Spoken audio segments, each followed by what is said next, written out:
Hello, welcome everyone to another awesome Uncle Bobbie's virtual author event. Today we are celebrating the debut of Xio Axelrod's The Girl with Stars in Her Eyes. It's just come out today, and you know where you can get your copy. If you click the button right below us that says Buy the Girl with Stars in Her Eyes, it'll take you to Uncle Bobbie's online bookshop. You could have the book ordered and delivered to your door. Or you could come by Uncle Bobbie's in Germantown, Philadelphia, and pick up your copy there. We've got some pretty awesome little merch to go along with it, as accompanies any musical band experience.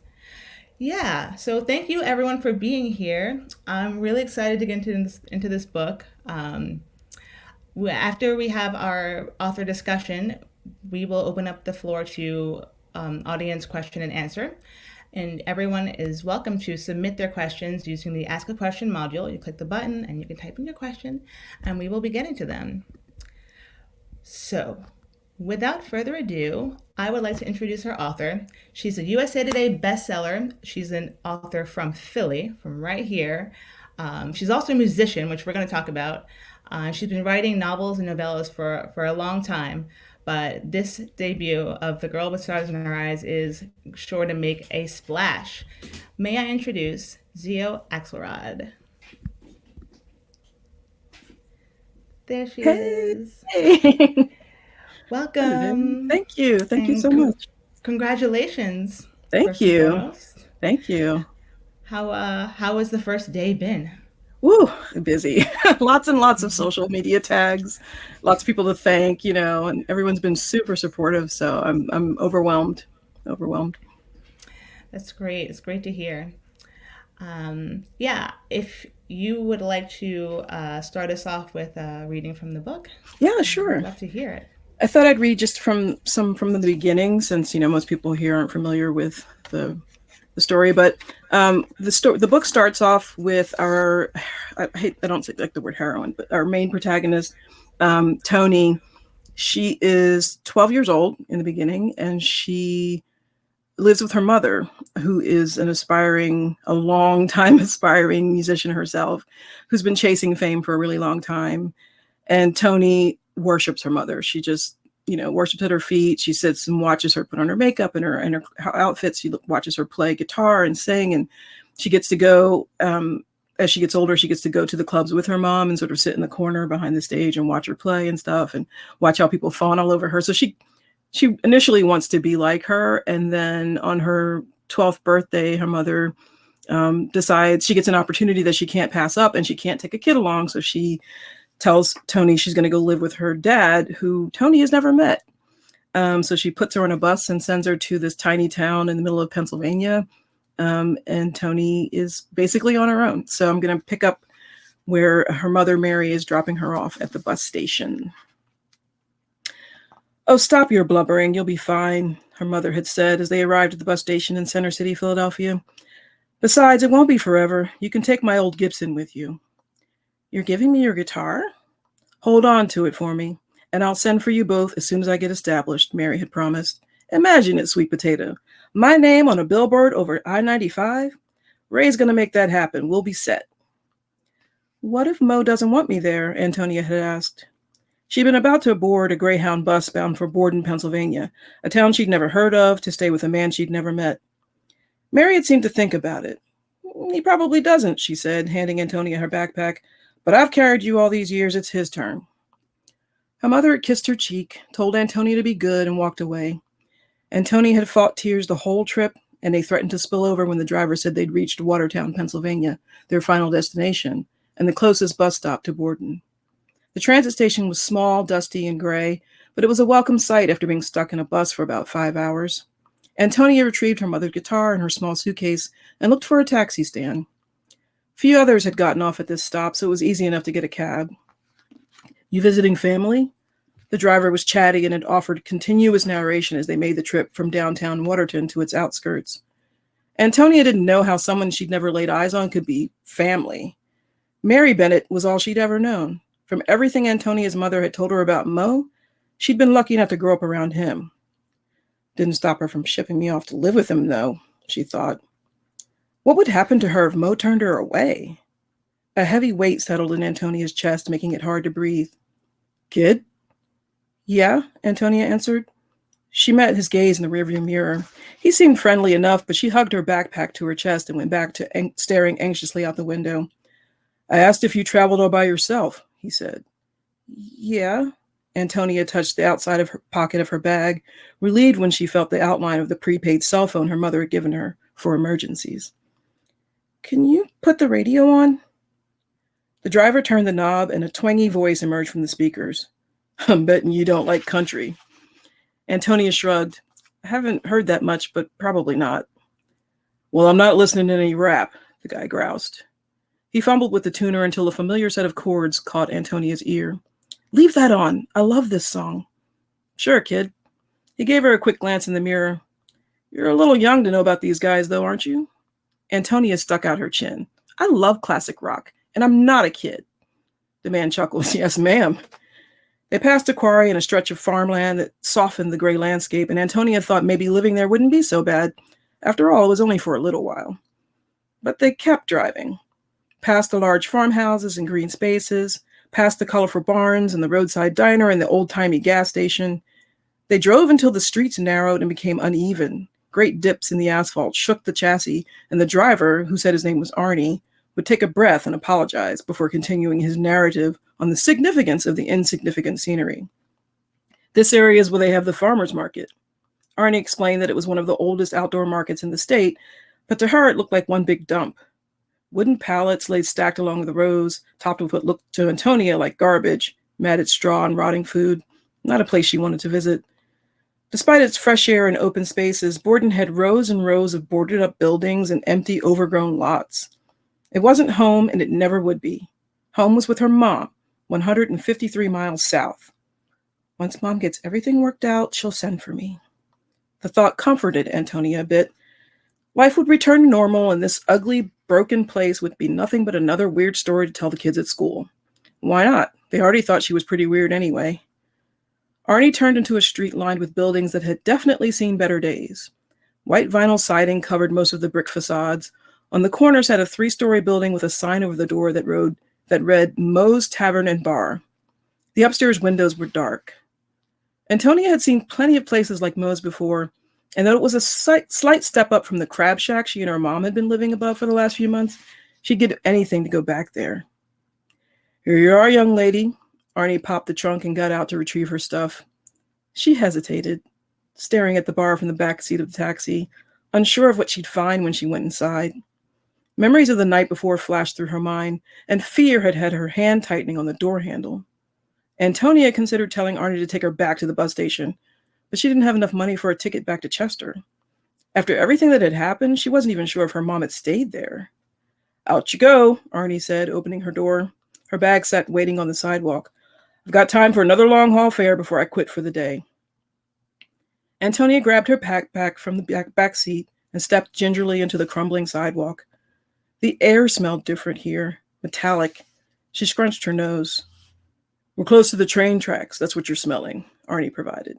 Factories and trains, all that metal exposed to the moisture in the air means lots of rust. Antonia's ears perked up. We're near the water? Walk 6 blocks in that direction, past the abandoned train tracks, and you'd have to swim across Lake Tasker.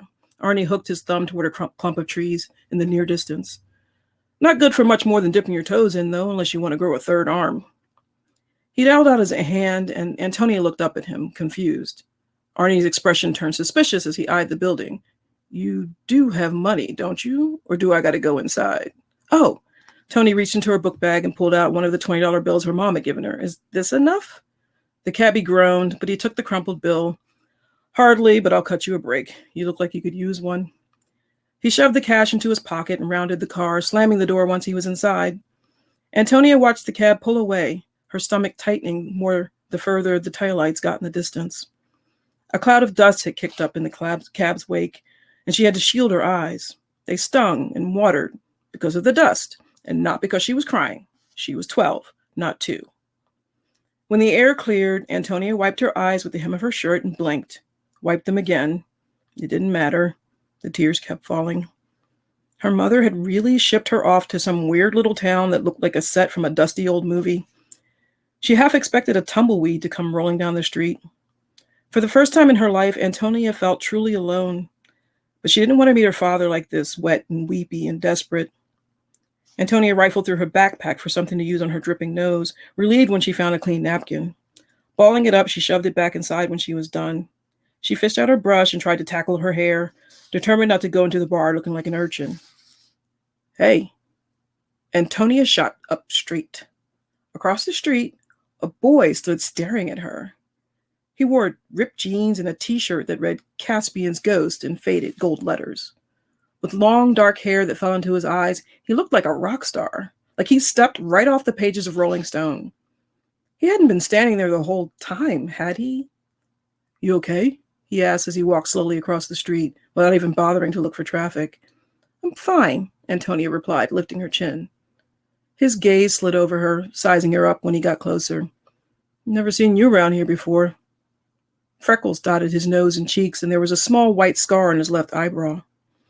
But that's not why Antonia smiled. Who are you? What are you grinning at? Antonia Bennette, she answered, the tight feeling in her stomach loosening a bit as she stared at the guitar strap slung across his chest and caught a peek of the lacquered wood resting against his back. And you? The boy stopped in front of her, his gaze landing on the guitar case at her feet. He cocked his head to the side and looked up at her from under thick lashes. The corners of his mouth lifted, one green eye squinting. Sebastian Quigley, he said. Nice to meet you, Antonia Bennette. Nice to meet you, she replied. I like your shirt. They're pretty awesome. He grabbed the hem and glanced down as if he'd forgotten which one he put on that morning. What do you know about Caspian's Ghost? I know they should have won a Grammy for Best Rock Album this year. This was good. This was something familiar Antonia could latch on to. She breathed a sigh of relief. Sebastian's eyes widened excitedly. Right? They were robbed. At least they picked a bunch of new fans from their performance. Man, they killed it. Sebastian gave her an assessing look. How old are you, kid? Why did everyone keep calling her that? I'm not a kid. I just turned 12. Well, I'm 13 and a half, he said sagely. Practically an adult. 13 doesn't mean you're an adult, Sebastian, she scoffed. Just means you're a teenager. Whatever, he said dismissively. Anyway, call me Seb. Everyone does. Well, except my dad. What do your friends call you? The question hit her like a slap, and her easy smile dissolved. Antonia didn't have any friends. Her mother had moved them around too much. I'm just Antonia. Okay, just Antonia, Seb said with a teasing grin. She rolled her eyes but found herself relaxing again despite everything. What does your dad call you? Seb snorted. Asshole. Oh, well, are you one? He tapped his chin, thinking. What's today? Tuesday, Antonia supplied, frowning a little. Lucky you, Seb said, his eyes full of mischief. Reaching behind him, he pulled his guitar around, a weathered black Gibson acoustic. I'm only an asshole on Mondays. He began strumming out softly, tuning as he played. He nodded toward the case at her feet. You play? Yeah, she said. A little. Seb strummed a few chords. You need to tune that D. Yeah, he said, turning the peg for the string. Good ear. The sound of laughter split the air. Antonia glanced over her shoulder to find a man and a woman walking out of the bar. She caught a glimpse of its dark interior before the door shut again. You going in there? Seb asked, sounding skeptical. You know that's a bar, right? My dad owns it, Antonia replied, turning back to him. I'm moving in, I guess. His lips twisted into a grimace. Bummer. He looked up at the building and back at her. You don't got to go in right away, do you? It took only a second for Antonia to decide. No, not right away. Seb's grin made her insides go all funny. Come on, he said, stowing his guitar and reaching for her suitcase. I'll show you where we hang out. We can jam. At her hesitation, he paused, his brow furrowing. Trust me? Antonia didn't know why, but she did trust him. She shouldered her backpack and handed him the suitcase. Sure, but I'll carry my own guitar. Thank you. That was great. I feel like there were so many parts in that, just in that prologue, that really set the stage for so many things I want to talk about. Cool. So the first thing that comes to mind for me is just, or what struck me about this book. I remember when it landed on my desk, I was just, it was a black woman playing rock music. And even though I've personally loved rock music for a long time and I dabble a little bit in guitar, it didn't occur to me until then how rare it was to see Yeah. black women really just like taking up that space and owning that space. Yeah. So I'd like to ask you about your experience. You, I want to say, have extensive experience in the recording industry. Yeah, I grew up in the music business. My dad is a songwriter and arranger and a producer, and he was part of the whole like 70s Philly soul scene, Philly International, Gamble and Huff, all that stuff. He wrote for some big acts then. And so I grew up around R&B and soul.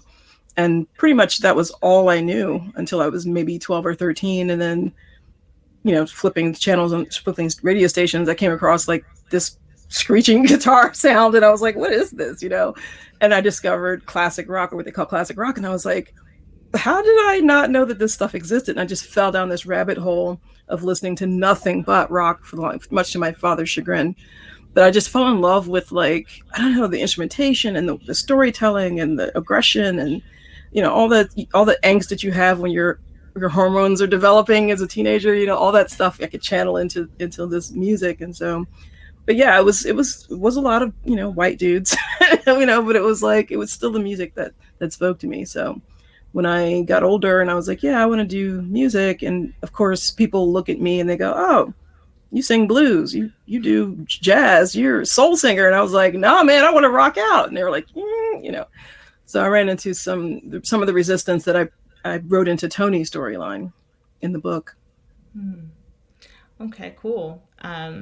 So I guess I don't want to reveal too much about the book, but yeah. It centers a band called the Lillys. The Lillys, and yeah. While reading it, well, number one, there was so much music mentioned in the story, and then this specific band and the main character's music as well. I love. My favorite books have been ones that when it's over, you can still hear the soundtrack. Yeah. But so I was like, wait, I remember looking up. I looked up all the bands in the book. I was like, Caspian's Ghost. Like, is that a real band? Right, they're the one that fuse it. Those guys and the Lillys are the only like fictional, I guess, bands in the book. Yeah. Yeah. So I went back and forth with the Lillys. I was like, is the Lillys real? I can almost hear them. So yeah. I'll ask you about that. Yeah, the Lillys, I mean, they have one song out. They released their first single, which is the cover of the Toadies cover, I Burn, which is on Spotify and iTunes and all that stuff. But yeah, like I released it, they did a music video, and I just put it out there. And, we were still in revisions, I think, for this book. So there was no I didn't sort of publicly announce anything about it. The band did on their Facebook page and stuff like that, but nobody knew who they were. Nobody was following them. But like a few of my friends, I said, hey, go check out the song for the band that's in the book. And they were like, what are you talking about? So I got a message the other day when someone was like, I'm confused. Are they real band? Or are they not? And I was like, that's good. I want you to I want someone who's a music lover who discovers the Lillys to not know anything about the book and maybe find the book through them. And then the readers that, fall in love with the Lillys want to listen to them, they can go find the music through the book. Mm-hmm. So it's like, yeah, like interdimensional experience. Yeah. I wanted to give a really immersive experience for the whole universe that I'm building here. So since you have a personal relationship to being a black woman in the largely white male rock musical space, was your autobiography part of the inspiration for the story, or how did the story come about? Or was it the music first and then the book? Or was. It's funny. Like, I'm a what if writer. Like, I see things and I go, what if that, like a photo or a line in a book or a line in a film or a line in a song will like trigger some storyline or song or whatever. And I saw two pictures. One was of Taylor Momsen. I don't know if you know her. she's blonde, thin, but she had like raccoon eyes, like smudged eye makeup and torn fishnets and the whole like girl rock look, and she had this she's sort of leaning up against the wall with her knee up, like, I don't give a F attitude. And then there was another photo of Journey Smollett as a 12-year-old girl with this acoustic guitar. And I was like, man, what if those two people like existed in the same universe, right? And so the idea of, it was actually Tony's story, and it wasn't a romance. It was just sort of like something that I was playing around with. And I just set it aside. And then a couple of people asked me why I wasn't writing music into the books, because I wrote like a hockey romance. I wrote some other stuff. And they were like, why don't you write about music? And I was like, oh yeah. So I wrote a couple of things sort of on the periphery of the music industry. I wrote a book called Camden, which took place as a pop star who's like in a bad sort of like business management relationship. And I wrote another sort of my gay romance is a Norwegian rock star twins, So I sort of did that thing, but I still had this idea of this all-female rock band like in the back of my head. So when the opportunity presented itself, I was like, this is bigger than what I can do with it. So I need to find like a publishing partner. And that's when I hooked up with my publisher, and they were like, we love this idea. Let's do this. And they've been super supportive about it. But yeah, it was sort of like a really gradual over a couple of years idea that germinated. And then just, at the right time, right moment, things started to come together. Mm-hmm.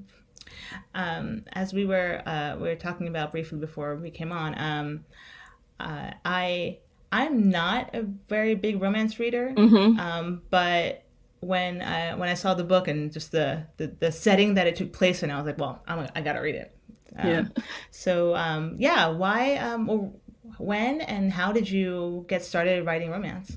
It's actually a funny story. It was completely accidental. So I was like, I used to go hit the road for touring twice a year, 2 months out of the year, usually around April, May, and then October. And in 2013, I would go to the UK and Portugal and places like that. And sort of like the economy took a little dip over there. And so venues were changing hands and closing and consolidating and stuff. And it was really hard for me to book my spring tour that one year. So we did like fewer dates. And I was bored, like between dates, I was bored. Because once you get there, you don't like move around a lot. You just stay in one place and sort of like go to the gig and come back to like the home base. So I just started writing on my blog, like this random thing. It was actually a friend of mine had talked to me into watching a show called Scandal. Oh, maybe, yeah. Right. And I'm a big like genre person. I like sci-fi and fantasy and stuff like that, She's like, no, you really like it. And I was like, but I got sucked into those first 2 seasons. And even more than that, the fandom behind it was super enthusiastic and like completely convinced that things were happening behind the scenes. Like they had receipts. And I was like, wow. And so I thought like, and it was a whole like Brad Angelina situation. I was like, man, what if that was true? Like, what if what they were saying was true and this was happening in front of people? Like you're falling in love, forbidden love on camera in front of the world. And it was like the advent of Twitter, live streaming, like people, the actors tweeting along as the episodes played and stuff like that. And I was like, man, that would be a rough situation to be in. So I just wrote like a what if you were 2 actors who were doing this weekly show and the fans were picking up on all the things that were happening between you and putting it out in public like that. So I wrote, 2,000 words, and I had maybe 30 people following me on Tumblr. And they were like, oh, this was really cool. Write some more. Because they kind of knew what it was inspired by. So I wrote some more. And over the course of like 9 months, and this was like while I was going back and forth traveling, I wrote about 200,000 words, which is a lot. Wow. And then, but one day I remember going on Twitter and a friend of mine in Houston was tweeting one of her friends about my thing and didn't know that it was me that was writing it.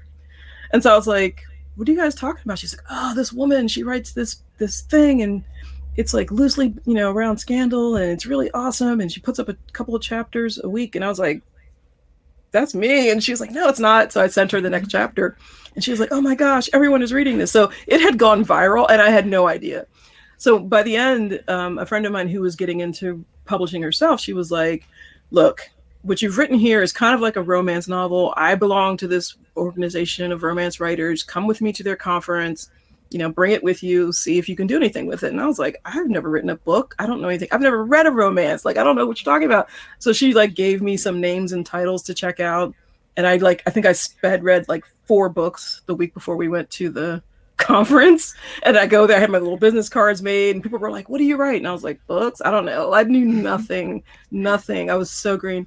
And, and they were just really welcoming. And I discovered a lot about the genre that I didn't know, which is how the wide variety of subject matter and heat levels and everything is in there. It's like, if you want, if you're like me and you like genre stuff, vampires and sci-fi, you got that. You want cowboys, you got that. You want, cops and robbers, you got that. Like, whatever you want, rock, you got that. So I was like, man, this is so not the stuff that my mother read, those little paperbacks that my mom read. So it really opened my eyes to a lot of things. And, I write love stories, and sometimes they fit into the romance umbrella and sometimes they don't. I think this book straddles that line. I think the romance readers will get, Tony and Seb's, second chance love story. And for people who don't particularly read romance, they can fall in love with Tony's journey and the journey that the Lillys take, and like the sort of found family and the music and all that other stuff. So I think hopefully I've given something to an audience to bring 2 audiences together. Maybe, I don't know. You'll see. Yeah. Wow. That was a long answer, but well, I was here for it. I was like, scandal. I want more. Yeah, that was a wild time. That was wild.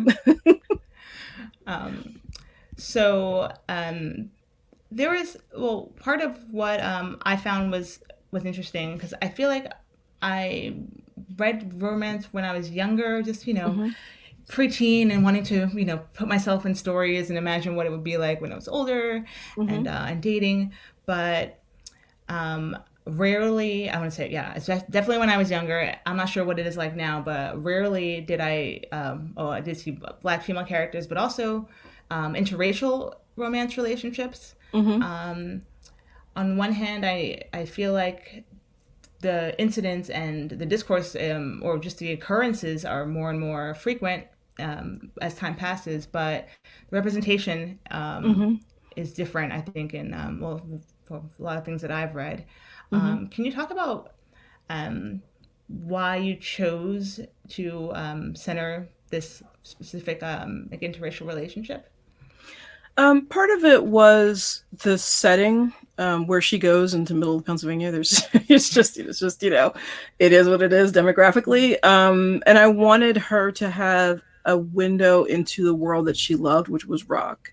And Seb was like her, her mother played blues and blues rock and that kind of stuff, but she really loved the guitar and she loved what you could do. Jimi Hendrix, like all that stuff. That was her. So when she met someone who could speak that language, he gave her like a pathway into that world. And then he closes it when he leaves, so she has to find her own doorway back in. But I think music, like love, is universal. And I think that the way that I write the universe of the Lillys, you've got people from all walks of life, from all sexual orientations, from all backgrounds, sort of coming together around this one thing, which is their shared love of music. And that's the world I inhabit. So I was like, the world I live in, this is the world that goes on the page. And that's all of my books. Like, people ask, like, why do you have queer characters? Or why do they have to be Black? Why do they? And I'm like, because that's the world we live in. Like, you don't live in a homogenous place. You don't live in a place, I hope, you don't live in a place where everyone is the same. Whether you think you do or not, people are different. So I wanted to represent that there. But I think in terms of representation on the page, like when I first came into the industry, I guess, publishing at the end of 2013, there were a lot of closed doors for authors of color and for marginalized voices. And there still are, but like I definitely see some improvements. But it was really tough to go to a book signing and see a sea of same. It was like, where is the book that speaks to me? I remember they had a bookstore set up at the conference, and I went in with my friend. She's an African American woman, Denny S. Bryce, her debut came out a couple of weeks ago, Wild Women in the Blues. If you haven't checked that out, it's Yeah. amazing. But we went to the bookstore they had set up, and we're looking around, and we're like, we know there's a lot of Black authors here, and where are they? And the guy's like, oh yeah, on the table in the back, there's back there. And so like they had the shelves set up with the books front facing, and then we get to the back, and it's just like a flat folding table with a bunch of books on it. And the only thing they had in common were that they were either written by or featured authors, characters of color. But there was fantasy, there was inspirational, there was contempt. It was like all heat levels, all genres, everything just sort of thrown there. And like the only thing they had in common was this one thing. And we kind of looked at each other, and I was like, oh, I don't know if this is where I want to be. But in order to change things, sometimes you have to do it from within. So it's been, I've been a tiny part of the fight. The fight's been going on long before I came in. People did all the work. I just came in and tried to lend my voice and do what I could to help push it further. And what everything that the country has been going through and the world's been going through for the last few years brought everything to a head in our little bubble too. And other little, you've seen it happen in the music industry. You've seen Oscars So White. You've seen all that stuff. And we definitely we're going through our growing pains in romance. Yeah.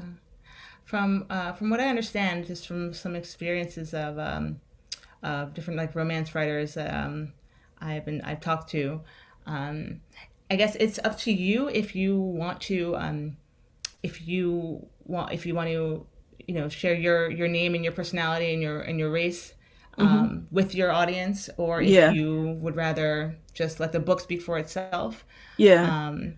And yeah, I think that from seeing the different challenges in terms of book sales and interest and audience reach, that it was absolutely a bold bold decision to just put yourself and your work out there like this. I've always been of the mind that even with music, my face was on everything. It was like, if you don't like the packaging, don't bother with what's inside. You know what I mean? Like, Yeah. for marketing, like, for marketing purpose, for book covers, you're looking at a little tiny thumbnail online. It's hard, so you try to compete with what's next to you on the line and stuff like that. And so, I went that route. And I know a lot of authors, even before social media and before the web, women who wrote, non-women's fiction or whatever, if they wrote mystery or thriller, they would use initials, and they still do. Like, you see women who use initials so that the book, anybody buying the book wouldn't know what the gender of the author was, because when they see a woman's name on a mystery or a thriller, they're like, you know what I mean? So like, there's all these little things that you do to try to like put yourself on the same level playing field as the other author. But yeah, it's a challenge. But I've been to book signings where I've had people just go to every table but mine, and that whole thing, and that hurts. But at the same time, I will also find those readers who come straight to me, you know what I mean? Or will stop and see a cover or whatever, have a piece of candy on my table, and they're like, oh, can I have one of those? I'm like, yeah, what do you read? You know what I mean? Like, you invite them into your world. So yeah. I wanted to touch on something that you mentioned earlier when you were describing music and the characters, Tony and Seb, and their kind of like shared history. I was struck by how how prominent the idea of memory and this kind of shared memories that the characters have, and I really liked how the story as it developed gave you flashes back Glimpses, into yeah. yeah. I just I want to ask about oh, this being the first book of yours that I've read. Is that something that you've played around with before, or why? Only once. Why this Only story? once. It was in a novella that I wrote called Fast Forward. It's a gay romance, and it is two men who meet when they're very young and then separate and then come back together later. So I love second chance love stories. I love the idea, like, people talk, some people who don't read romance or poo poo on romance are like, oh, it's insta love. They meet on page 3 and page 10. They can't live apart. It happens in life, but it's not always love. It's just that connection, right? So I'm all about the connection. So these guys meet and they connect and they know that they can grow something out of this, but life, I won't give the book away, but life intervenes. And so I love the idea of life intervening, and then you come back at a different point in your life and a different point in your emotional growth and a different, just a different state, and realizing, okay, I let go of this thing that I knew was special. Let me see if I can get it back. So in order to do that, in their case, because Tony and Seb are so young when they're separated, I needed to have them, they connect through the music, but they also connect because they have broken backgrounds, right? Both of them are pretty much left to their own devices. Like even before Toni leaves her mom, she's pretty independent as a little girl because her mom's got her own thing going on, and she makes sure she has like the basic comforts, but she's not the most nurturing person, and neither is her father. So she's kind of left on her own, and Seb deals with his own issues. So their memories of each other and the support and love that they gave each other are the strongest, like, familial ties that they had in their formative years. So it was important for me to weave those back into their story as they got to know each other again and as we get to know them, because I needed that platform so that people could say, okay, this is why. This is where the connection is. This is why it's so easy for them to, go, this is somebody, I don't know if I want, there's like that push and pull going on because, she doesn't want to forgive him, but she can't not forgive him, and he doesn't, you know what I mean? So, yeah. So I really loved the tableau of characters, being just thinking about, your typical. Actually, I thought of the boy band archetypes, and then seeing how different, but how different the framework is for an all girls band. Yeah, that was something I really enjoyed. And I want to get into, or I want to invite the audience to ask questions in a minute, but I first wanted to ask, I guess, well, if you, as you said, you didn't really read romance earlier. Yeah, that was pretty much all I read. What you grew up reading. And then also, sorry, this is a two-parter. Yeah. So I wanted to ask your reading influences and then your musical influences. Okay, wow. I grew up reading. I was like a little goth girl. I still am. I was a little goth girl, so I read a lot of like Anne Rice was it. Like I still have all of my Anne Rice except for one, because I lent my first edition copy of Vampire Lestat to someone and never gave it back to me, and I just replaced the hardcover, but it's like the 50,000th printing or something like that. But I still have all my Anne Rice. I was like Edgar Allan Poe, like all that stuff. Like I was that kid. And then, when I got older, it was urban fantasy, L.A. Banks, Jim Butcher, that kind of stuff. So yeah, I mean, and I still, gravitated to, I think the first romance I probably read before I realized that I was reading a romance was Outlander from Diana Gabaldon, which, is again, one of those books that sort of, it's definitely got a lot of romance in it, but it straddles the line between romance and historical fiction and, whatever. So I didn't think of it as a romance when I read it. It wasn't until Denny put those authors and titles in front of me and said, these are romance novels, and I was like, all right, and then I devoured them, and they were so different. It was like cozy beach thing and like a super high heat. It was Tracy Brogan was the first one I read, Crazy Little Thing. Then I read Robin Covington's playing the part. Talk about differences in heat levels. Like, Tracy was sort of sweet at the time. Robin was like, and I was like, okay, this is like not what I thought. So it was amazing, so I just got sucked into all the different ways you can play around with the tropes and how you can deliver that happily ever after, that happy for now that readers expect. They know that they're going to be good at the end of the book, but how are you going to get there? What's that journey? And being able to like manipulate it and play around with those characters and the tropes and all that stuff, that's fun as a writer. That's really fun. Yeah. And then musical influences? There are so many.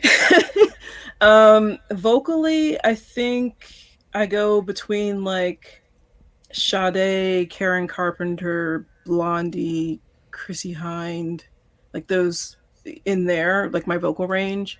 I listen to a lot of Metric, Skunk and Nancy, the Noisettes, and then like on the dudes for the dudes, I was really huge fan of the Police. When I discovered them, a lot of classic rock, Led Zeppelin, Genesis, stuff like that, and then more modern stuff, the Deftones, Nothing But Thieves. I could go on and on, but like anytime I listen to, like right now, I'm listening to a lot of Norwegian hip hop. Okay.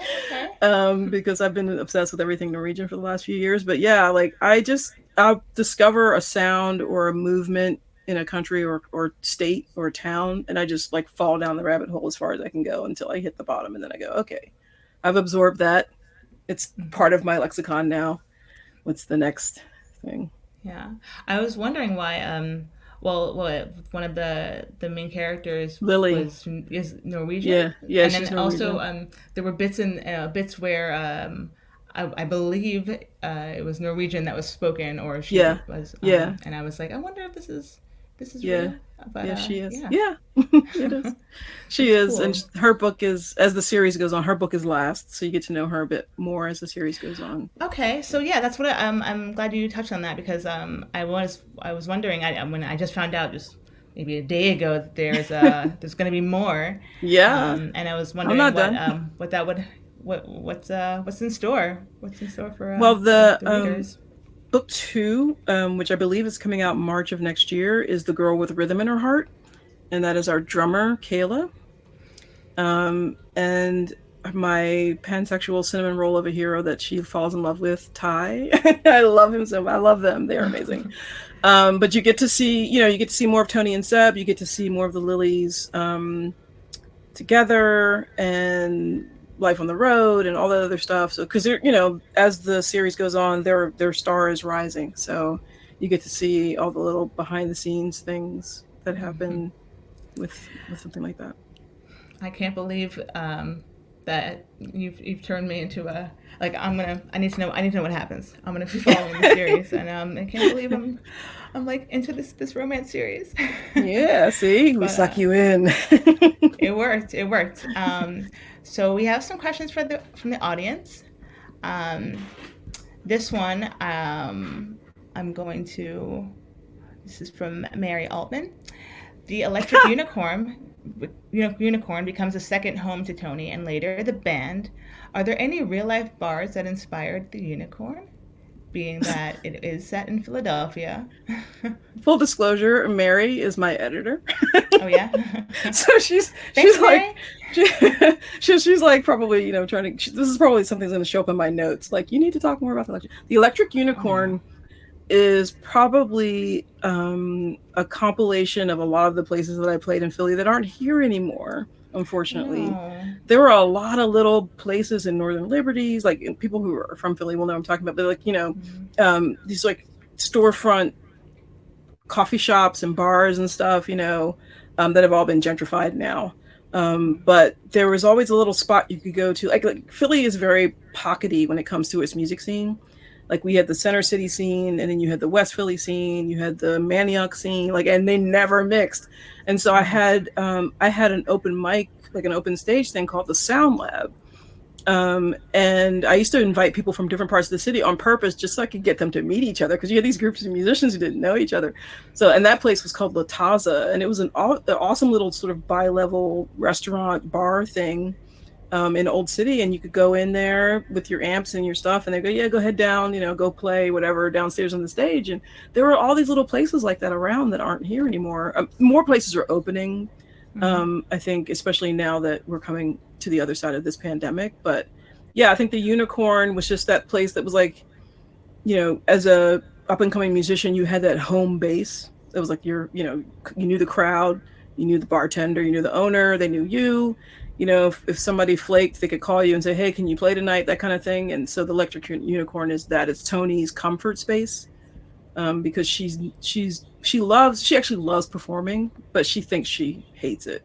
She hates Mm-hmm. the idea of being famous, the idea of being whatever. So she found this place where they understand who she is, and they let her have her space to do her thing, and she feels safe there. That's awesome. Are you going to be playing when the bars and venues open back up? Yeah, I was just talking to my band today. We want to get back into the studio because we have a lot of Lillys music to record for one. But also, yeah, we're going to play this stuff out somewhere. We'll see who's around and what's available. I think every band on the planet is going to try to book everything up because everybody's itching to play. So it's going to be hard to get in spaces, but we'll see. Oh, there'll surely be enough like die-hard music fans that will make time to come out. We've been waiting so long. Yeah. Here's another question from the audience. Well, was it easier to write and come up with the idea for this book, being that it's connected to, or its connection to your life? And then as a follow-up, just something I was thinking about, well, I also wanted to ask about your rock star name, Xio Axelrod. So I'll go up from there. Was it easier? Or like, did you have, or yeah, was it easier because it was closer to your life, or were there challenges? Both. Because, it was easier because the story flowed because I was like, yeah, this is what happens when you're in a studio or on the road or whatever. But then I went a little too far into like the technical, stuff sometimes in the studio or, whatever. And like, I think I was talking to my dad one day and I was like, let me just tell you about this scene. The scene early in the book where Tony's in the studio with Jerry and Richie and those guys. And he was like, you might want to dial that back a little bit. You got a little bit too much stuff in there that people don't really need. And I was like, oh, okay. So stuff like that, I had to check myself every once in a while. Like, is this too much detail in this thing that nobody really needs to know about to carry the story forward? Or if I got too bitter about something, I had like a memory from a bad manager at a pub somewhere. Like, did I go too harsh on this thing? So stuff like that. So it was easier to write from experience, but, I had to check myself. It's funny you say that because when I was reading it, I mean, I say I know a little bit about music, but nothing about the recording process. And reading it, I felt like, oh wow, okay, so I'm learning a little bit more about the technical stuff, and it made me feel. Well, I'm remembering being in these spaces with like white dudes rocking out, and then just like brushing off that like she probably doesn't know it about these kind of things. She probably doesn't like.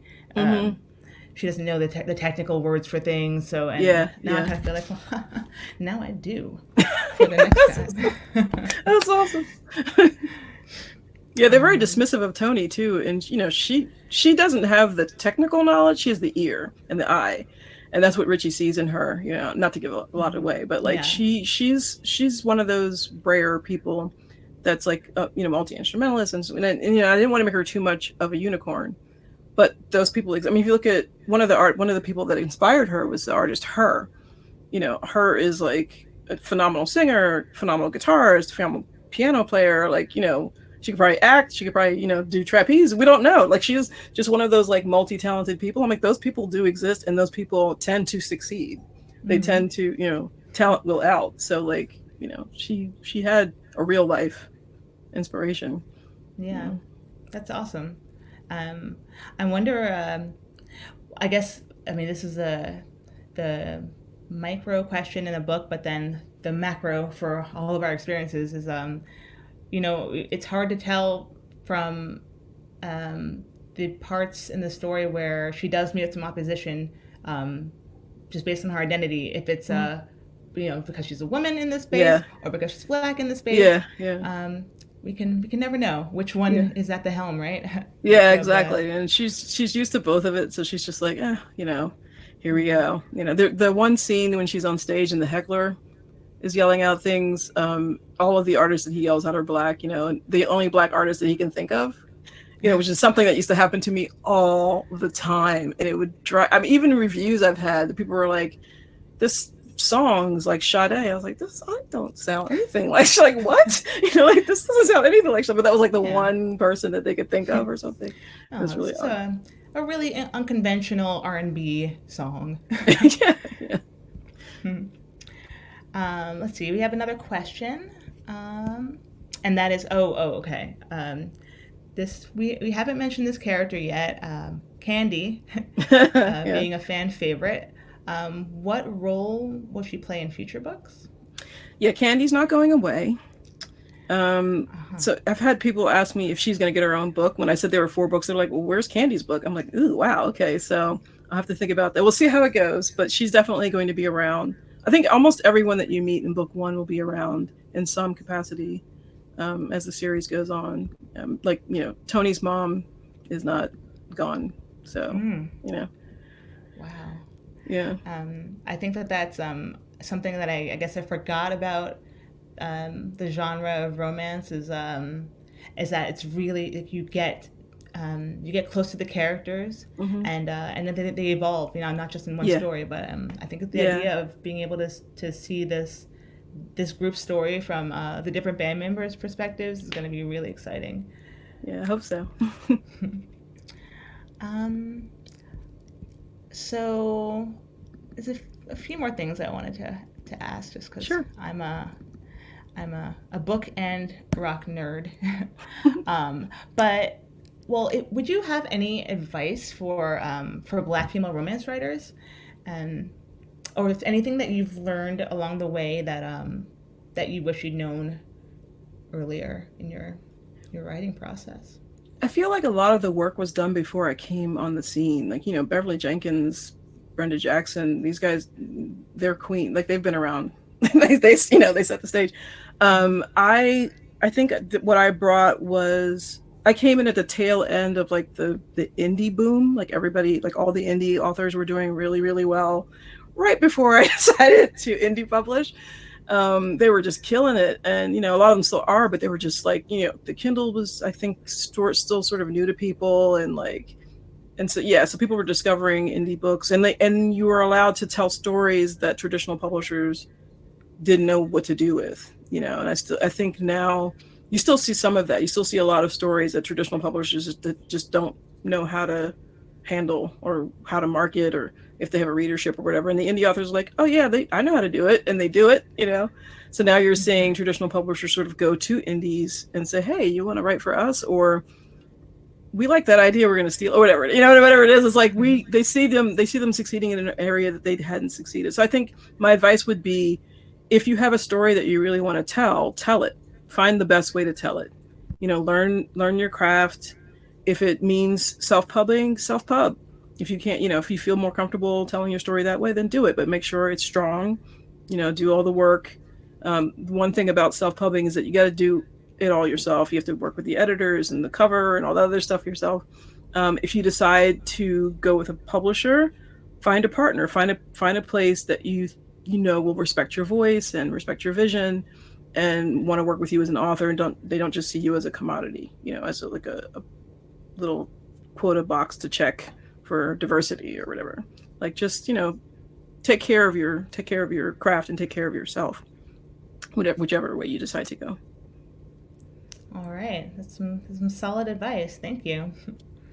Um, I guess we can begin wrapping up. I'm really, really happy that we have to have this conversation. Yeah, One more quick question. sure. Why Tony Bennett?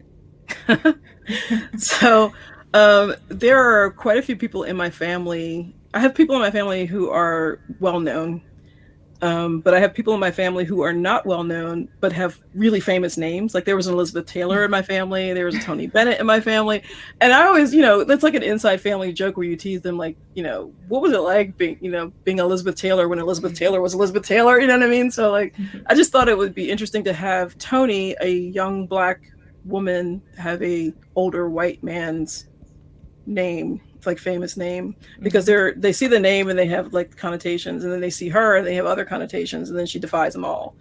So it was just a little extra little thing to throw in there for Mm-hmm. her, obstacle for her to overcome and own. She owns it. She's like, I'm Toni. That's my real name. Like, she Yeah. says it all the time. That was super fun. So we have one more question that Sure. came in just now. What instrument besides the guitar best expresses your heart? I'm a piano person. Oh. Yeah, I play piano. I started when I was like 3 or 4 or something like that. So when I compose, I use piano. I have almost every other instrument. I'm a mellophile, like, I play by ear. I can read music, but I tend to play by ear, so that when I do get into the studio and I'm talking to my guys about something, I can like pick up something and pluck it out. You know what I mean? Because I can hear, Hmm.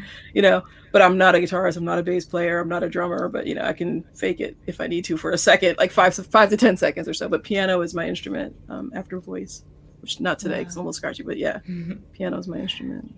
I can Wow. close my eyes and play for hours. Yeah. That's amazing.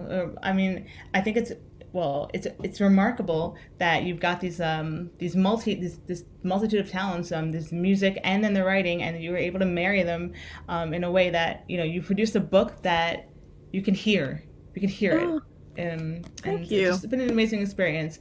Thank you. I feel more inspired to read more romance, and also to Yeah. play more. I always have some Um, Rex. If anybody needs romance Rex, I'm your girl. that's great.